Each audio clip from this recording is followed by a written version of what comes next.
Assalomu alaykum, Qashqadaryo Koson. Xullas, Saturn oldin ishlagan g'ish zavodiga keldi. Mana ko'ryapsizlar, orqadagi g'ishlarni. Mana orqada pechka, g'ish pishiradigan pechka. Ishoninglar, mana issiqda 50 gradus issiqda, bu yoqda 80 gradus bo'ladi-da. O'zi ham ishlaganlar bilan kallan o'rab olib 500 bo'ladi.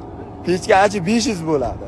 Mana bu eshiklar turibdi-ku, mana shu eshiklar ochilardi, 50 ming so'mdan ochardik. Bolalar ochardi. Men to'g'risi yonib ketmasdim, meni yo'latmasdim, men palakat edim-da.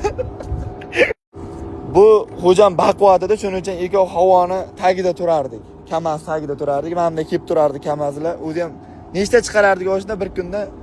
Kamida ikkita havo, bir 10 ta zilcha ketardi, keyin ko'tan ham ketardi.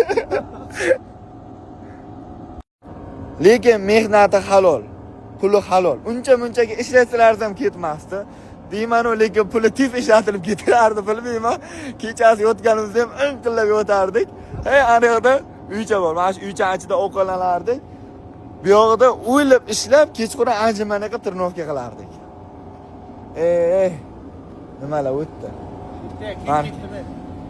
Qorayib ketyapsan. O'zimning rangini qaranglar-da. Rangi ham qop-qora.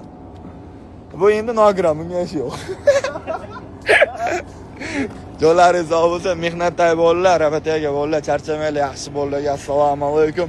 Qashqadaryo Koson. Assalomu alaykum. Esimda o'sha damlar, o'zi ichargilarlar.